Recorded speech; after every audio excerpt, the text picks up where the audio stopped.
Dah mata teke nanti peme. Di Gontor saya belajar bagaimana melukis dengan baik.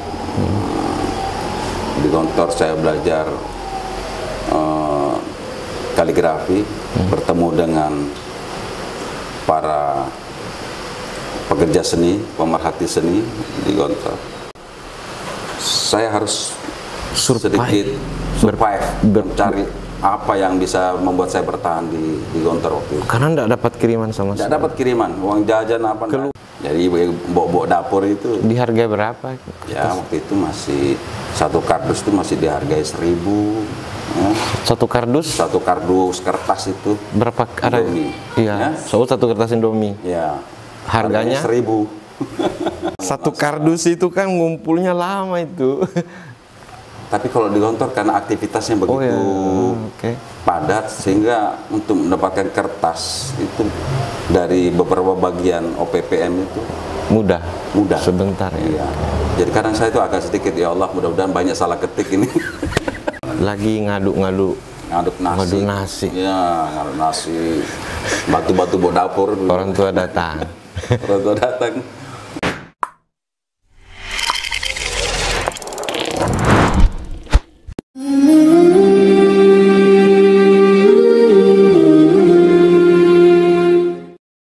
Bismillahirrahmanirrahim. Assalamualaikum warahmatullahi wabarakatuh.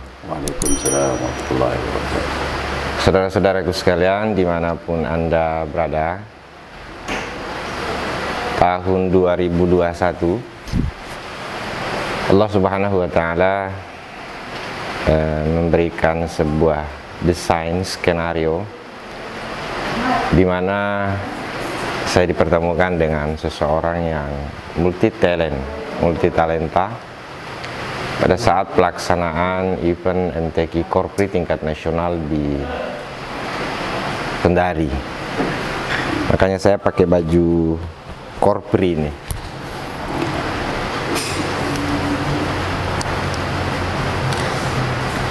Orang yang saya anggap sebagai multi talent ini sekarang sudah berada di samping kanan saya. Saya selalu menyebutnya sebagai multi talent. Itu disebabkan karena tangan beliau ini di samping piawai dalam kaligrafi, dalam khot, sebagaimana karya-karya beliau di rumah ini, bahkan sudah sangat lama ya, beliau menjadi Dewan Hakim tingkat Provinsi Sulawesi Barat di cabang kaligrafi. Tetapi tangan beliau juga ini sangat piawai dalam mengolah masakan. Makanya pernah beliau juga mendirikan sebuah rumah makan. Namanya kalau tidak salah rumah makan Latansa. Latansa. Bukan Latahzan ya, kalau saya Latahzan, kalau beliau Latansa. Kita sapa beliau ya. Sekarang saya berada di kediamannya, tepatnya di Kaluku ya, Kabupaten Mamuju, dalam suasana yang hujan ini. Cuaca yang tidak sedikit mendukung, kurang mendukung. Karena sebetulnya kita mau outdoor ini sebetulnya, tetapi karena kondisi cuaca akhirnya kita bawa ke dalam rumah beliau. Ustadz Alwi Mukhtar. Allah baik. Assalamualaikum Ustadz. Waalaikumsalam warahmatullahi wabarakatuh. Kepa halukum. Alhamdulillah, bikhair. How do you do? How do you do? Ini beliau alumni Gontor ya. Mau disuruh cakap pakai bahasa Arab, boleh? Mau disuruh cakap bahasa Inggris juga boleh, Cina juga boleh. Yang penting beliau jangan disuruh cakap menggunakan bahasa Mandar. Ya, belum bisa. Sementara proses ini belajar bahasa Mandar. Pertemuan saya dengan beliau di awal kali, saya menganggapnya sebetulnya orang Jawa, asli Jawa. Kalau dari sisi pes, dari sisi dialek Jawa. Tetapi siapa sangka ternyata beliau adalah asli Mandar. Asli Mandar, 100% Mandar. Cuman lamanya di Jawa ya. Ya. Lama di Jawa. lahir di Jawa, besar di Jawa, baru coba kembali ke Sulawesi. bicara sedikit tentang bahasa Mandar, coba Ustaz. Ya? Bahasa Mandar coba yang Bahasa Mandar. larang teke-teke apa tadi coba. Ya coba. Dah mah teke-teke nanti beme oh. Tumbiring kalau-kalau. Ya memang itu satu kelemahan saya, masih belum bisa ini. Kalau masalah logat kan masih. Jadi kadang istri saya kalau mengajak bahasa Mandar semampu saya. Nah, tapi kapan saya sudah terlalu jauh berbahasa Mandar, dia larang saya karena logat masih belum bisa hilang. Coba ulang tadi dilarang, coba ulang. Coba ulang Ustaz tadi. Coba ulang tadi bahasa Mandarnya itu. Dia mah teke-teke nanti beme oh.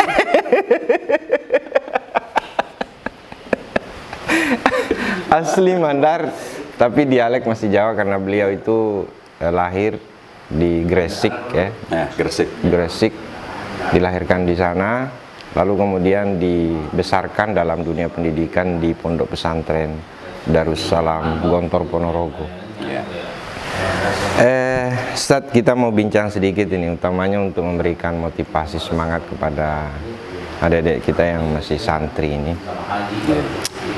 Talent-talent yang Ustadz miliki ini kan tentu hasil penempaan kehidupan begitu, bukan sinsalabin abrak-kadabrak dengan ragam cerita penderitaan yang Ustadz alami, yang saya tahu kita pernah cerita dulu di Kendari itu, meskipun tidak sempat divideokan seperti ini.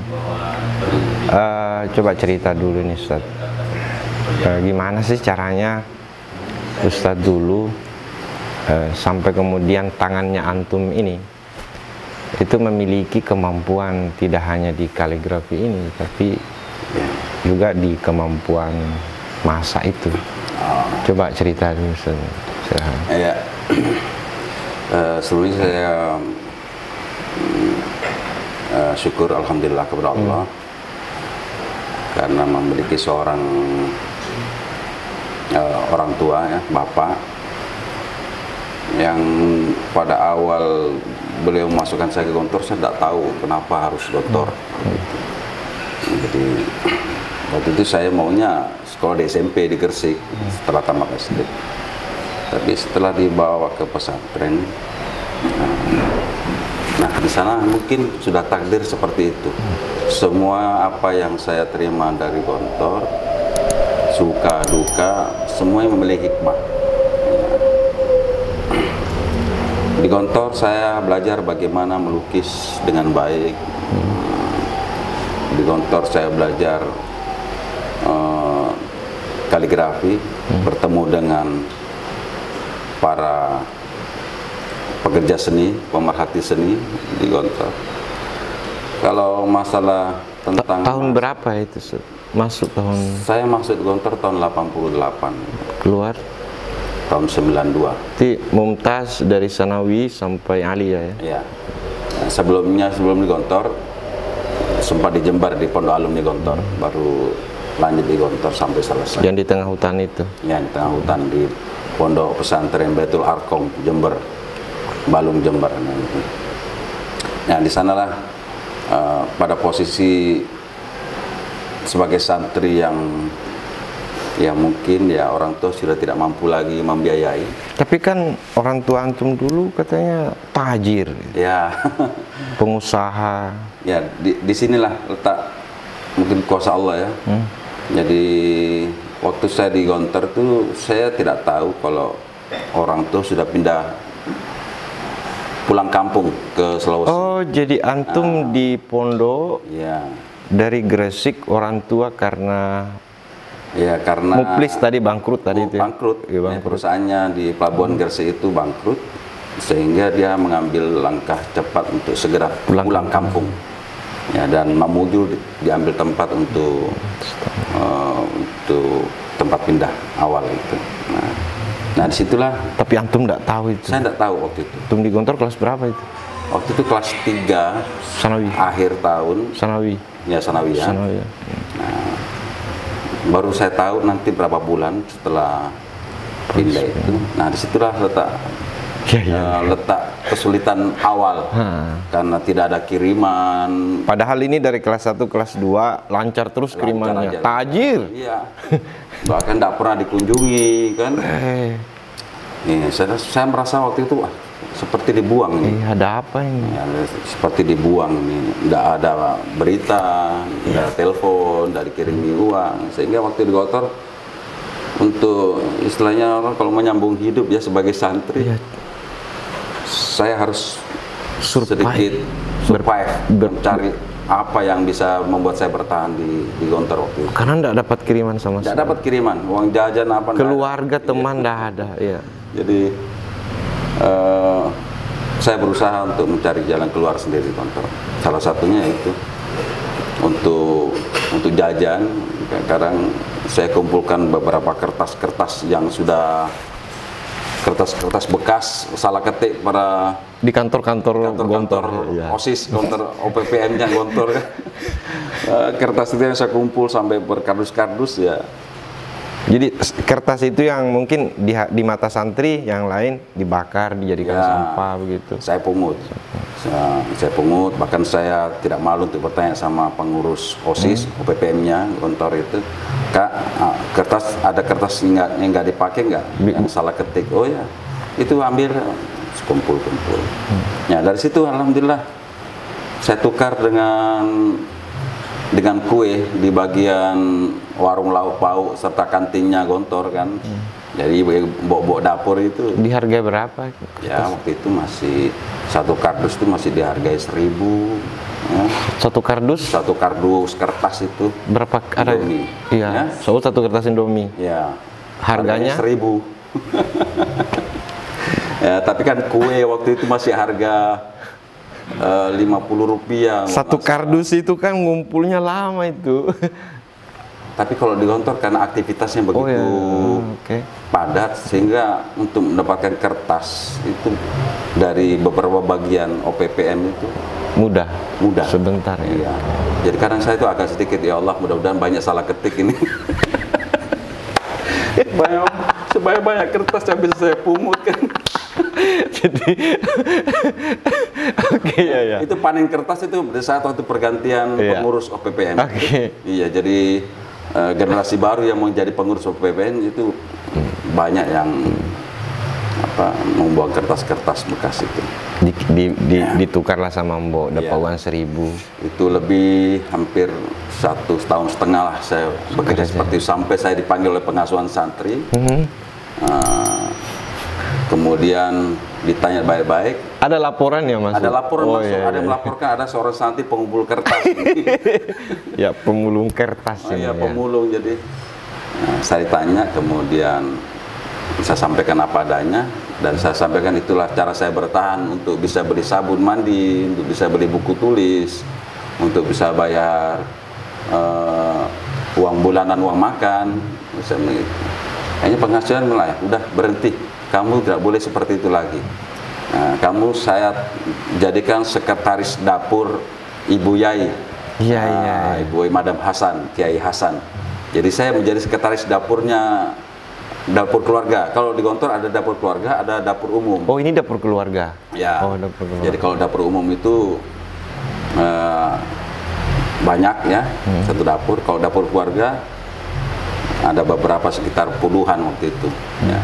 Jadi saya jadi sekretaris dapur Madam Hasan. Dari situlah saya belajar dari mbok-mbok Jawa yang mengelola makanan di dapur itu. Saya mulai tertarik. Oh begini takaran bumbu. Oh begini bikin sambal terasi. Oh begini. Ya memperhatikan selama 2 tahun jadi sekretaris dapur. Banyak hal yang bisa saya ambil dari itu. Karena kan dapur keluarga itu kan tentu beda dengan dapur umum. Karena ini spesial mungkin untuk masyaikh, untuk ustadz. Tidak juga untuk santri juga yang boleh dikatakan dalam tanda kutip minta sedikit lebih enak lauknya gitulah. Ya, daripada dapur umum. Daripada dapur umum. Apalagi antriannya kan tidak terlalu panjang kalau di dapur keluarga. Kalau dapur umum mungkin antrian satu loket itu sampai 20 meter itu antrian satu loket kan. Kalau dapur keluarga nggak begitu panjang antriannya. Jadi di dapur keluarga itu masak? Ya, saya melihat bobok dapur, masak, kemudian kontrol menjelang jam makan para santri kan gitu. Jadi antum tajir waktu itu ya, karena dapat bisyarah. Dapat besar dari masa gitu. Jadi saya sudah tidak bayar lagi uang makan. Dibebaskan uang makan, oke. Ya, situlah mungkin ya hikmah daripada apa yang saya lakukan bertahan hidup. Nah, sampai kelas 4 menjelang mau naik kelas 5, baru datang orang tua. Iya. Nah, itu dari kelas 3 tadi ke kelas 5 berarti hampir 3 tahun ya? Iya. Hampir 3 tahun baru dikunjungi? Baru dikunjungi. Hidupkah anakku ini atau apa ya? Jadi pertama kali datang melihat kondisi saya kerja di dapur, itu ibu malam itu, pulang ke Sulawesi ikut. Masa kenapa? Kamu mondok di sini malah belajar masak? Oh, dilihat ceritanya. Ya, dilihat di dapur saat itu. Lagi ngaduk nasi. Ya, ngaduk nasi. Batu-batu bawa dapur. Orang tua datang. Ngapain kamu di sini? Ya, kebetulan dapat tugas sama anak jadi sekretaris dapur gitu. Kan begitu hidupan pesantren. Ya, seperti itulah. Jadi ikut sama ibu waktu itu karena ibu ngajak kembali ke Sulawesi. Iya, sempat ngajak pulang ke Sulawesi. Ya kelas 4 mau naik kelas 5. Sampai di. Tapi izin sama pimpinan pondok. Iya. Enggak sih, langsung sama pengasuhan santri saja. Okay. Pulang. Pas-pasan juga waktu itu libur. Oh, oke. Ya, libur, jadi saya ambil pulang ke Sulawesi. Tapi kembali lagi kan? Tapi dengan jalan yang begitu sulit ya. Dengan ekonomi orang tua. Sampai saya harus naik kapal sapi itu dari Mamuju ke Kalimantan. Kapal sapi? Ya. Pedagang sapi yang dari Mamuju ke Kalimantan, hanya untuk sampai ke Jawa saya harus ke Kalimantan dulu naik kapal pengusaha sapi itu, karena faktor tidak ada keuangan untuk bisa kembali ke Gontor waktu itu. Ya, alhamdulillah. Oke. Ustaz, tentu dengan sekelumit cerita pahit itu ya, wa mal ladzatu illa ba'da ta'ab, tiadalah kelezatan itu bisa didapatkan kecuali setelah bersusah payah. Perjuangan besar yang saya kira hidup di tanah Jawa, hidup dalam kondisi di mana kita diperhadapkan pada sebuah kesulitan yang luar biasa. Apa yang Ustadz ingin sampaikan kepada adik-adik santri yang hari ini masih berada di meja belajar, masih berada di pesantren, dan secara umum mungkin kepada adik-adik kita mungkin yang hari ini tengah menuntut ilmu? Silakan Ustaz. Oh ya, untuk para generasi muda santri yang saat ini masih nyantri di pondok pesantren dimanapun di Indonesia, berbahagialah menjadi santri dan jangan pantang menyerah untuk menjadi santri. Karena Allah selalu akan menunjukkan jalan untuk bertahan di pondok pesantren, bagaimanapun sulitnya kehidupan pesantren, bagaimanapun disiplinnya, ketegasan, itu semua demi kebaikan santri itu sendiri. Jadi, Allah tidak akan pernah memberikan beban yang berlebih yang tidak mampu dipikul oleh seseorang. Jadi belajar dari apa yang saya rasakan selama jadi santri Pondok Modern Gontor, maka saya sendiri memberikan motivasi kepada anak-anak saya yang sementara nyantri di Pondok Gontor ini agar tidak menyerah dan terus berjuang menjadi santri, menjadi penuntut ilmu yang baik dan bermanfaat bagi banyak agama manusia, dan bangsa. Ustadz, sekarang aktivitas ini kalau boleh tahu, selain ngajar aktif kan beliau juga ini ASN Kementerian Agama ya. Iya. Beliau ditugaskan negara sebagai guru di Man 1 Mamuju. Iya. Ayudar Singkan. Al-Lugha Al-Arabiyah. Al-Lugha Al-Arabiyah. Mau disuruh ngajar bahasa Arab sangat pas, mau disuruh ngajar bahasa Inggris juga oke, mau disuruh kaligrafi juga oke. Jadi aktivitas ngajar kaligrafi juga ada? Ya, untuk kaligrafi ada beberapa kelas, termasuk di rumah ini juga ada kelas kaligrafi. Kemudian di MAN ada kelas kaligrafi. Kalau yang di rumah biasanya datang para adik-adik yang kaligrafer itu mau belajar warna, mau belajar perpaduan kombinasi gaya tulisan seperti itu.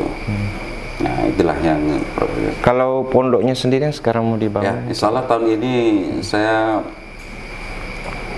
untuk perdana ya menerima santri, saya bangun pondok pesantren Darul Adab wal Ilmi, Kabuluan.